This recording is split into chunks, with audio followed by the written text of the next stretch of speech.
The Weather Doctor.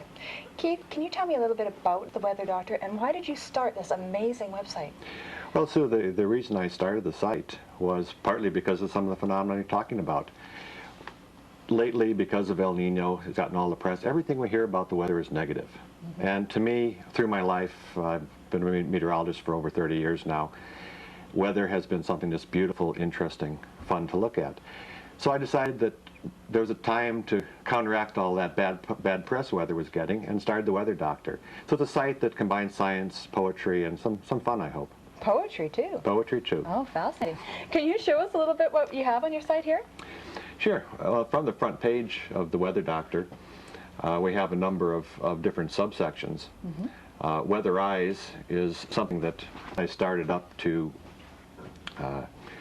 Weather Eyes to me is the joy of watching the weather, and I'd like to start weather watching as a pastime. So having Weather Eyes is that.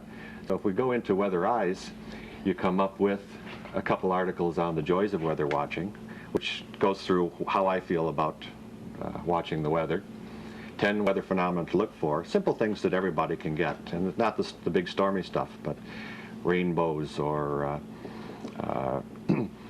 why the clouds move at different speeds and things like that. So a few things there, and then some aids to weather watching, which is a few books that are available that I've always found helpful. Great. I've never actually heard of weather watching as a pastime or a hobby.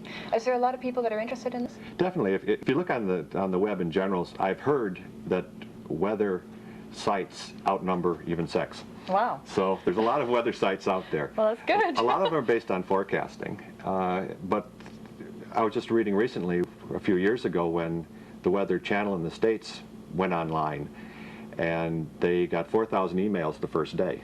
Wow. So it's a type of thing. There's a lot of people interested in weather watching as a hobby. Storm chasing is a very big phenomenon in the U.S. And that's just like what you saw on Twister, the movie Twister. Yeah. Okay. Well, those were the scientists, but there are people who actually just go out for the fun of it, do their vacations to chase big storms. Okay.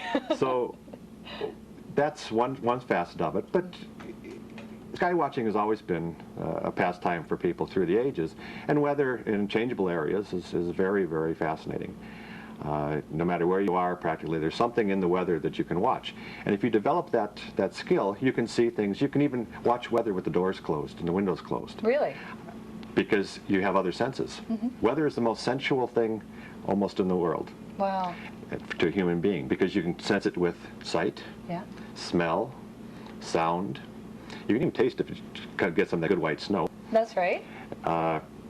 Which ones can feel? You can feel the wind, and you can get into the psychological senses as well. You can anticipate. And there's a whole bunch of little other senses that we have that aren't the main five that you can get. What about for people like me that don't understand all of the terminology behind weather? What can I do? Do you have anything on your website that can help me out? We do. Besides the fact that the articles in here, we have weather phenomenon and elements, which will describe some of those aspects in greater detail. There is a glossary, and it's on most of our pages. If not, it's on the bottom of the page, or else it's up on the top with this little tab thing. And if you go to the glossary, you'll come up with weather terms, most of which right now relate to things that are on the website, the articles, trying to explain the words. As I add to the site, of course, that will get more and more detailed, and there'll be things on there. And if anybody has a question that they want to answer, or where they don't know, if they'll send me an email, I'll do my best to answer. So you'll be really will be the weather doctor. Yes. Yeah. Okay. I make house calls too. Oh, you do? Yes, I do. Okay, well, that's good to know. What about for kids? Do you have anything that's educational on here for children? I think it is all it's on here is educational for kids. At the moment, it's based mostly for the upper levels. But I intend to. The site only came online really Groundhog Day this year, which is to me should be a national holiday. But there will be a weather and kids site where I'll try to get down to the K to 4 or 5 level before they really get into the science. But it's written for the non-scientist, so that anybody out there, whether they're students, some of the kids these days are as intelligent scientifically as a lot of adults. So they shouldn't have too much trouble with it. Can you show me a picture of a double rainbow? A double rainbow, yes. I happen to notice in that. Weather and Arts, which is the section that has things such as haiku weather. There's an article about the use of haiku in describing the weather. Some of Mark Twain's writings and comments on the weather. There's a painting by Frederick E. Church, which I believe was around the late 1800s, called Rainy Season in the Tropics. Oh, that's beautiful. And So that's an actual double rainbow yeah, going on that's a top double there. rainbow, which gets described in the Weather Eye section. It's one of the phenomenon. And the band between there, the dark band, and if you'll see it in rainbows, if you get double ones in town here, there's a real dark band between the two, and that's called Alexander's Band. Not his ragtime band, but just his band. Oh, okay. Great. So you have other pictures of different phenomena all through your site, so if you're interested. Yes, when I started out, actually in January, the first article I was writing was on ice storms, and that was just before Montreal. Oh. So there's an extensive article with a lot of photographs that I took back in Ontario about 20 years ago. Oh, that sounds fascinating.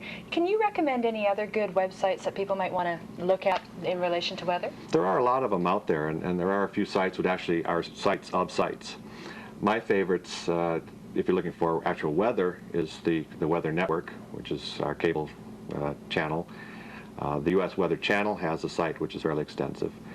Both the U.S. and Canadian federal governments have sites that have various aspects on it.